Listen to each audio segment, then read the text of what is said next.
Today we speak with Homeopath Anjum Rahmatulla, who lives in Edinburgh, Scotland, where she has been for over 30 years.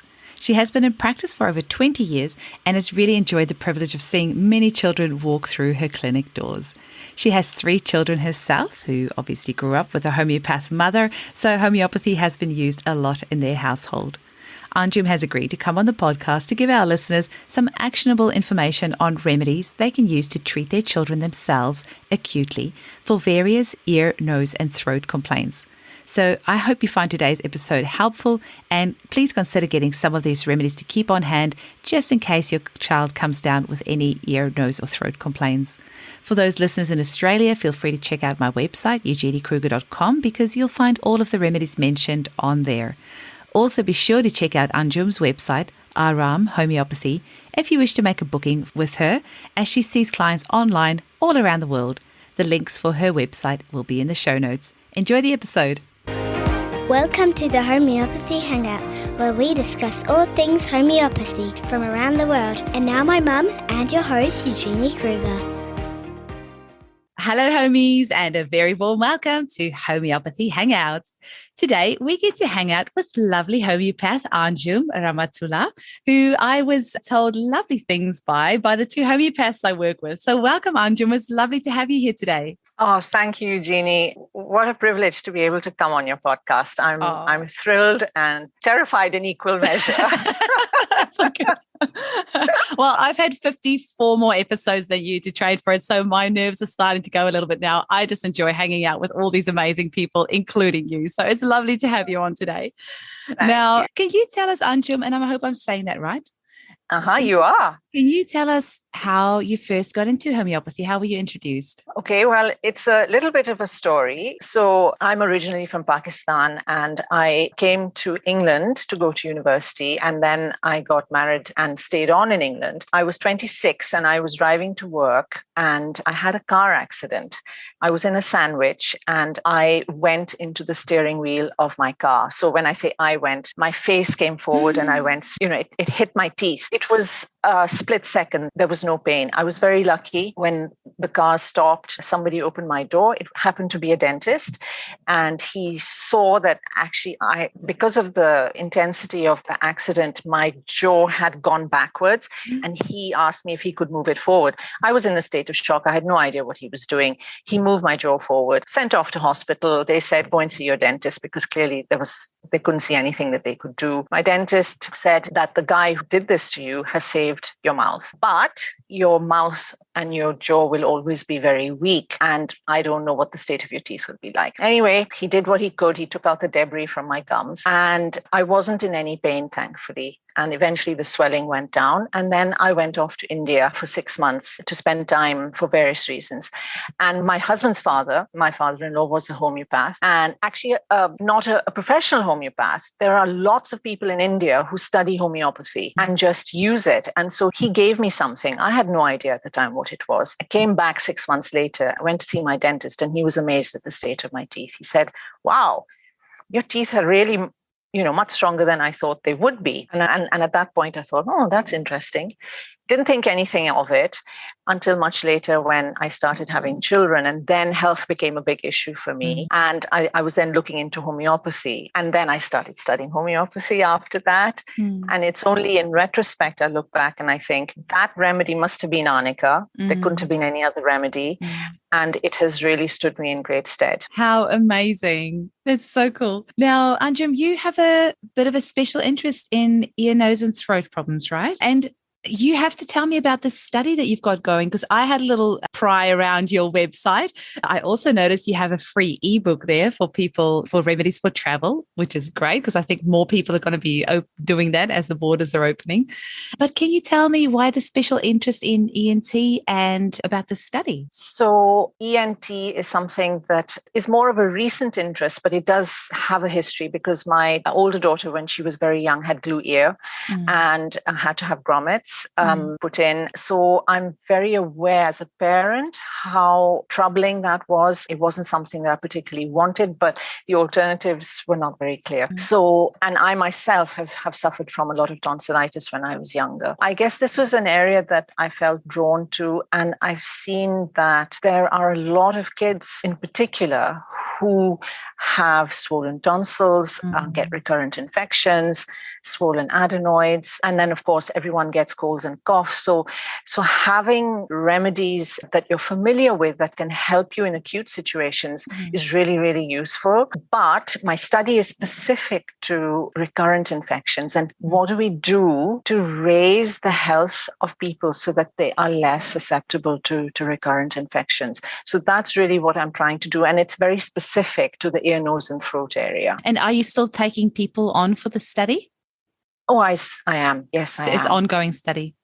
It is. That's right. Yeah. That's amazing. So you are the second person in our podcast series where I put the call out to professional homeopaths saying, hey guys, who's going to be brave? Put your hand up and come and do a podcast episode on a specific topic. And I was so glad when you got in touch and put your hand up for ENT because, so many kids have their adenoids removed and their tonsils and the grommets, and having that general anesthetic on the body, the whole hospital experience can be so traumatic for a child. And this is an area homeopathy shines in, but you need to bring your child to us early enough. Just this week, I had an email from a mum saying, my child is booked in to have their tonsils removed next month. Can you help? I'm like, no, you need to have come and seen me 6 months ago and you would have been able to cancel this surgery. I mean, if you can put the surgery ahead 6 months' time, I could almost promise you won't need to have it. But there's not too much we can do in a month. I can help your child recover from the surgery afterwards, but there's not too much we can do now. So please, listeners, if you're listening to this, get your child to a homeopath early for any sort of ear, nose, and throat stuff. We can do incredible things. And now, Anjum, I'm going to leave the floor to you because you're going to tell us about some remedies that parents can use acutely at home. But I want to put a big caveat on this. Anjum is going to give you some remedies for home use. But if you're not having any luck within a month or two, go and see a professional homeopath because this is an area that homeopaths shine in. Absolutely. I couldn't agree with you more. You're so right. Homeopathy can help hugely with ear, nose, and throat problems, in particular with tonsils that are enlarged, with adenoids that are enlarged. Those are the two big things that I've seen are such a worry, and you need time. Doing something very quickly for issues like that is unrealistic. So mums and dads out there, if it is a concern for you, go and see a homeopath and see what they can offer you, and give yourself a little bit of time. Absolutely. For sure. So, Anjum, the floor is yours. Where would you like to start? So where should I start? I thought that perhaps I would start with a few remedies for snuffles in babies. So starting right from when babies are very little, and if they get colds, one of the things as a parent you get so worried about, is my baby able to breathe okay with all the gunk that's in the nose? So here are some remedies that would be really useful. They may not be very familiar to you, but they will be available. So one is a remedy called ammonium carb, and it's a small remedy. Most people probably wouldn't have heard about it. And it's for babies, obviously, who have snuffles and the nose is blocked at night with a head cold. Nothing special, just your normal, ordinary run-of-the-mill cold. So that's one remedy. And another one, very similar sort of thing, is sambucus, where the nose is blocked. It tends to be quite dry, and the baby has to let go of the nipple, otherwise they can't breathe. So those are two, what I would call small remedies, very specific. And sambucus is the remedy that's made from elderberry. It's a wonderful remedy for the immune system, obviously, but I think mucous membranes in general, sambucus is wonderful. Yeah, absolutely. You're right. And then the two other remedies I thought I would mention, much bigger remedies, much more familiar, I think, to listeners, would be Nux vomica, which you can use for all kinds of things, but you can also use for snuffles in babies, and lycopodium. You would need to read a little about them to find out when exactly the symptoms are worse, because looking at what we call the modalities of a remedy is really important. It helps you to differentiate between remedies.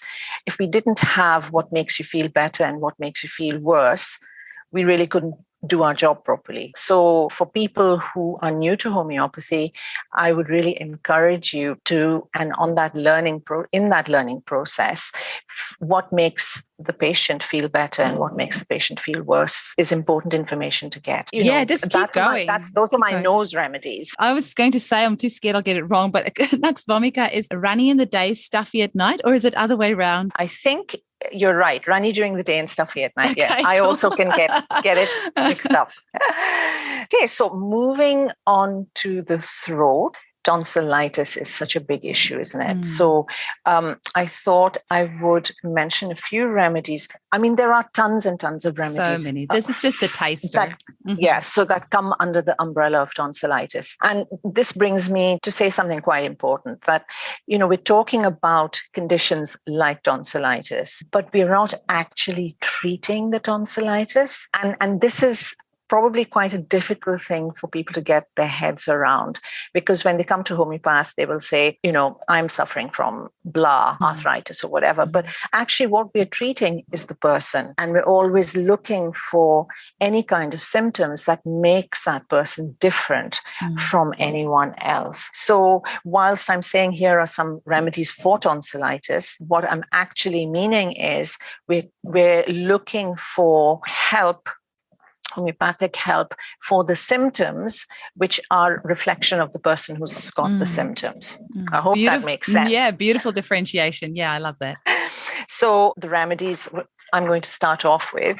There is Kali Muir, which is a small remedy. It has an affinity for the ears and for the throat. And what do I mean by that? It tends to be used for throat issues or for ear issues. And I'm going to keep this really simple. The kind of symptoms that you would look for in Kali Muir is characterized by whiteness, white discharges. So whether they're discharges from the nose, or whether it's phlegm from your throat, or whether you're looking at the tonsils and you're seeing that they're white patches there. Okay, so white, Kali Muir. And Kali Muir is also a tissue salt, so it'll be really easy for people to get hold of, because most pharmacies will, even if they don't stock homeopathics, they might have tissue salts. So I know in the UK it's more easily available, not so much here in Australia, but yeah, Kali Muir is easily found as a tissue salt. Yeah, that's a great point. Thank you for saying that. My next remedy is a big remedy. It's called Mercurius. It's a big remedy for, I would say, tonsillitis. And again, what you need to remember with Mercurius is smell. So the discharges, so if it's the breath, you would be able to smell the breath. You might be able to smell the sweat if the person has fever.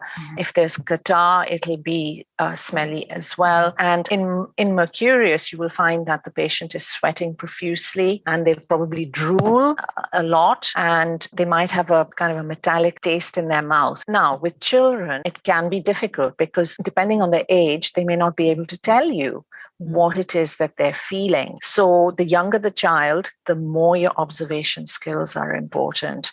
So you as a parent or carer would have to observe what has changed in the child. And for an acute situation, that's what you're looking for. You're looking for changes from normal. So coming back to the tonsils in Mercurius, the tonsils would be swollen. They can be bluish red. The person will find swallowing quite difficult. The right side tends to get affected more, and your child might complain that the pain in the throat is burning and smarting. If the ears are affected, you'll find that they might have a yellowish discharge with blood streaks in them. And probably smelly. Even the ears can be smelly, hey? Smell. Yeah. That's Mercurius. Yeah. So the interesting thing about Mercurius is that it's part of a family of remedies. So it has siblings, and some of the siblings are very specific. The names of the Mercurius remedies are quite long and complicated. So I'm not sure whether that's something that is useful. No, that's fine. Just a few episodes ago, actually, Helen Kennedy mentioned about Mercurius corrosivus, which was really specific for blood in the stool. So I'm glad that you mentioned about the family of remedies, because when you were saying Mercurius, I was going to wait if you see Mercurius solubilis or Mercsol, as we call it. Yeah. So the Mercurius that I was talking about is Mercsol, but I'm going to mention two other Mercs. One is Merc IF, which stands for iodatum flavus, and it tends to be a remedy for when symptoms start on the right-hand side and go to the left.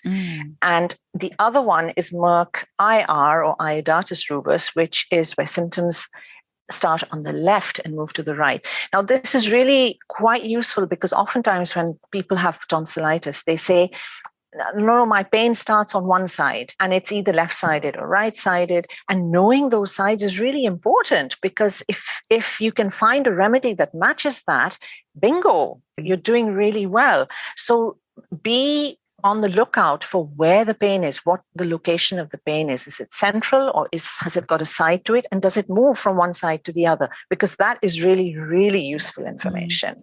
And I just want to add in there, if you're taking your child to the doctor, ask lots of questions. If the doctor is checking the ears, ask them to see what is it? Is it dry on the inside? What is the color on the inside? Is the eardrum perforated? If it's checking the tonsils, ask the doctor, is it on the left-hand side? Is it on the right-hand side? Can you see pus on in there? So ask lots and lots of questions because one of the only times my son has ever been to the doctor in his 10 years of life, he was about 18 months or so. And we went to the doctor and it was great because they've got all the diagnostic tools there. They checked my son's throat and they said, there's just all these white spots there. And they were going to give him antibiotics, but I gave him Merck Sol. 3 doses, throat's better. Amazing. Absolutely. Yeah.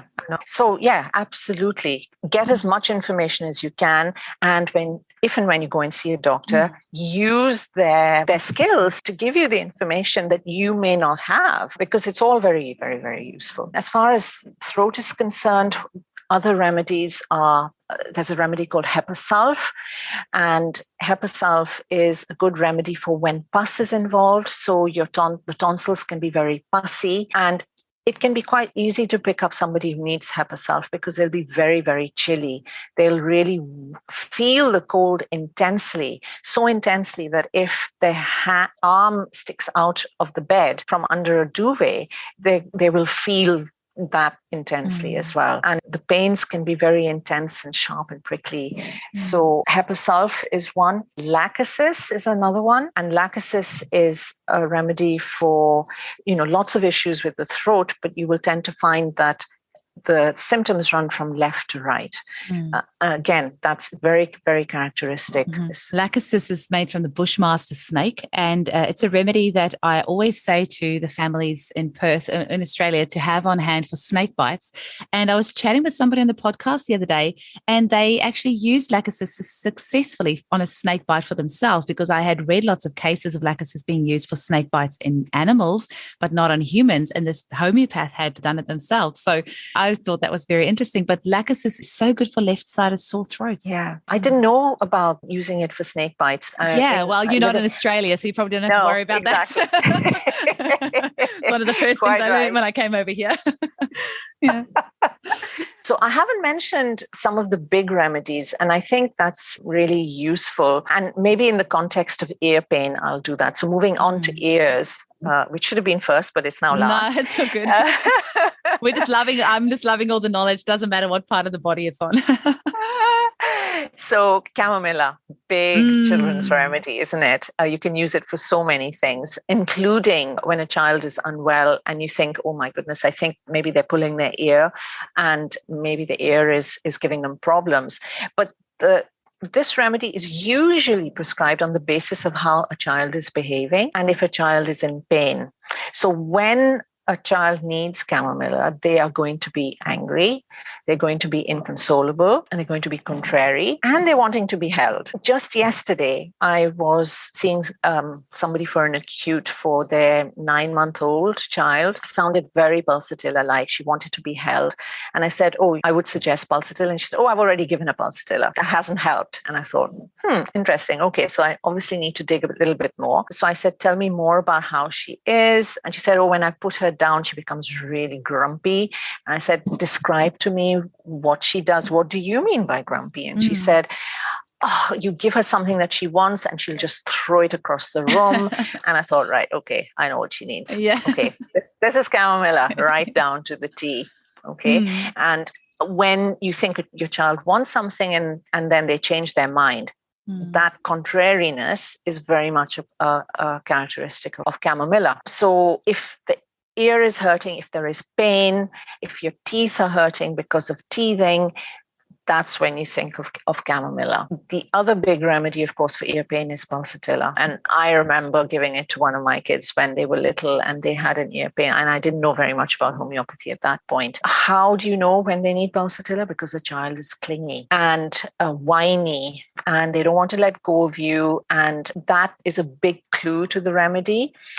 Pulsatilla is also known to be very changeable. So if there is pain in the ear and it moves from one side to the other, and you think, hang on a minute, what's going on? I can't make sense of this. That is why, because the changeability is a characteristic of pulsatilla, and they feel worse in a hot, stuffy room, and they feel much better for fresh air. So that's also something to bear in mind. I mean, for ear pain, I've mentioned Hepasulf in the context of the throat, but you can also use it for the pain in the ear, and Kalimur as well. So those are a few of the remedies that I thought I would mention. I can mention more if you like. Yeah, please do. Go for it.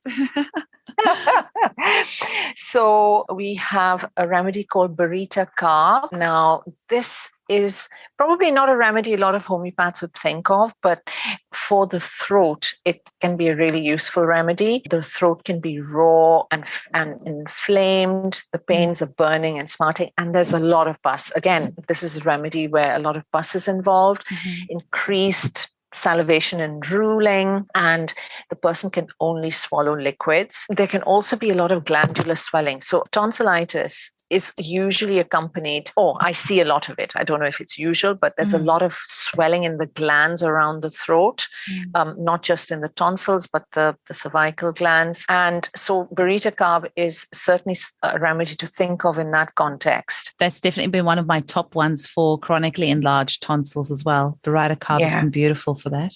Yeah. What else? Something really strange that we call a strange, rare, and peculiar is that the person might say that they have a sensation of smoke in the nose, which I thought you wouldn't really find. And I don't know if a child would necessarily mention that, but who knows? That's that.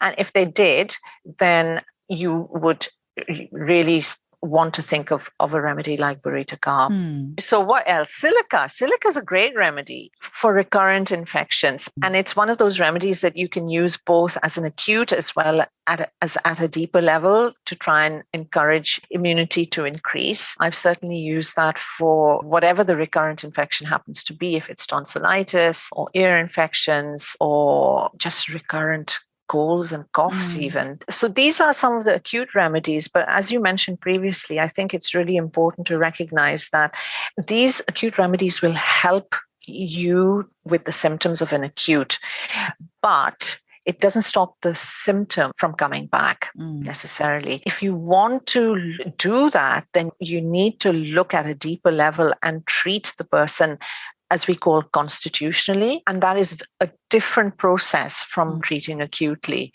It looks at a much bigger picture. It also takes time. We expect acutes to clear up quite quickly with good remedies. And when I say quite quickly, it can be 24 to 48 hours, but it could take a little bit longer as well, depending on the severity of the symptoms. But once your acutes are over, and if you feel that you have a recurrence of these things, then consider seeing a homeopath who will then look at the bigger picture of the child. Now, what do I mean by the bigger picture? I mean looking at the health history. Family history as well is quite important because of what you might inherit. Looking at maybe the living circumstances, the houses that you live in, is there mold? And then looking at the kind of person that somebody is. And children grow all the time. So what you might prescribe when they're 3 or 4 isn't necessarily what you would prescribe when they're 10 or 12. And that's the beauty of homeopathy, is because you can take that whole process into account. How did they start? How did it develop? And how is the child growing? And what you're doing with constitutional treatment is you are building up their immunity, you're building up their resilience, and you're making them stronger. So that the way I look at it is, so this is an analogy that I use quite a lot. We all have weaknesses, and it's like a fault line that runs through us. And when we are under stress, that fault line tends to separate just as it would if there was an earthquake.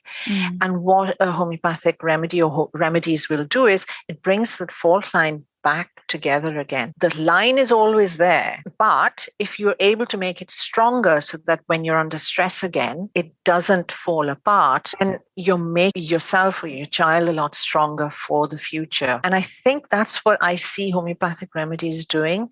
They're building that fault line. They're bringing it together. They're making it stronger. And we're human beings. We will always get ill. And sometimes it is the body's way of saying to us, okay, you need to slow down. You really need to stop because for whatever reason, you're not looking after yourself. You need to give yourself time to recuperate and get well again. So I don't think that getting ill per se is necessarily a bad thing. But if you get ill on a regular basis and very often, then that's a reflection that there's something going on that needs to be addressed at a deeper level. I completely agree. So Anjum, how can people get hold of you, and how can they get hold of your free ebook? And if they're interested in a bit more about the ENT study or seeing you for a consultation, how do they get hold of you? So they can go to my website. I will say it. I'm not sure how easy it will be for listeners. That's okay. I'll pop it in the show notes too. Okay. So my website is aramhomeopathy.co.uk. And when you go there, there's you can go to the ENT study if that's something that you want to read about. And I also have the ebook, as you mentioned, which is on remedies for traveling. And it's very simple. It's quite basic, but it gives you ideas of what you might want to use in a kit. And every family is going to be different. What my family needed is going to be different from what somebody else's family needs. So it gives you an opportunity to build your own kit if you don't have one already, or add to your kit if you already have one. And what does Aram mean? Aram means gentleness. And I thought that was very appropriate to homeopathy and how it aims to treat people with gentleness. Beautiful. And just for a little bit of fun at the end, what are your 3 favorite homeopathic remedies and why? I have to say that Arnica is probably my favorite remedy because it was the very first remedy that was given to me by my father-in-law, and it brought me such a long way. And it's something that you can, especially if you have children who play sport, then keeping it in the house is the best thing you can do. What else? For me in particular, I think when I get ill, arsenicum really works well for me. It works well for my husband as well. So that's probably a good remedy that I would need to keep. There are so many remedies. I would go for hypercal. So now that's a combination. I love hypercal. Yeah. I love hypercal. It is a combination of hypericum and calendula, and it is great for grazes and wounds. So not just grazes and wounds, actually washing your mouth if you have a mouth ulcer. It's such a healing combination, and you can get it in a tincture, which we have. You can get it as a cream. You can actually use it orally, taking the pilules if you needed to. Those are my top 3. Nobody has mentioned Hypercal on the podcast yet. And I have been using Hypercal for 10 years. It is so amazing. We just dilute it in a bit of water. It is like magic how it heals wounds. And I think my listeners are really going to get sick of me now because it feels like every episode I've mentioned about the appendicitis that I had and the operation I had. But like I said, it's only because I haven't been to a doctor in 14 years. This was the first time in 14 years. So it's the only story I have to tell. So I'm like getting my money's worth out of it. But when they had to, because they had to clean out my abdomen and there was a drain in for a few days. So once they took the drain out and they closed it up, the wound was open and it did get a little bit yellowy and a bit disgusting. And I was not stressed for 1 second because I had Hypercal and it just cleared it up so quickly. I love Hypercal. And like you said, cleaning your mouth with Hypercal if you've had a tooth extraction, it's just incredible for that. So good for animals, if they get any sort of infections or cuts. It's an amazing combination. It really is. I have to say this for any mums about to give birth. Hypercal saved me after my 2 vaginal births. So I used about 10 to 20 drops in a quarter cup of water and I put a menstrual pad in it. And then after giving birth, I sat on the toilet and I held this pad on my genital area. Sorry, listeners, but if you're about to give birth, this is something you're going to want to know. And I just sat there on the toilet with this Hypercal pad as long as I could, minimum 10 minutes, just sit there and just let that Hypercal soak the area. And you will be completely healed in a couple of days. It's so good. Yeah, I did that too. Yeah. So thank you, Anjum, for mentioning Hypercal Mother Tincture because, oh my God, that stuff's good. I think Hypercal deserves a lot more recognition. It does. Than it gets. It really Yeah. does. It Yeah. really does, yeah. Oh, it was super fun chatting with you today. Thank you so much for your time. And I'm going to go check out your little ebook. Oh, thank you for putting the call out. And it really did take me out of my comfort zone. I thought, shouldn't I? But I just went for it. You can't tell. You did great. Our listeners are going to love learning from you. And somebody's going to be listening to this podcast and their kid will be sick in the next week or two and they will remember the remedies that you've mentioned. And I'm sure it will help them out heap. That'll be great. I mean, that's so important that people learn how to use these remedies and use them and see for themselves. That is the ultimate test, isn't it? That people can use them and say, yes, this works. It really does. Thank you so much, Andrew. Have a wonderful day. Thank you very much. Bye.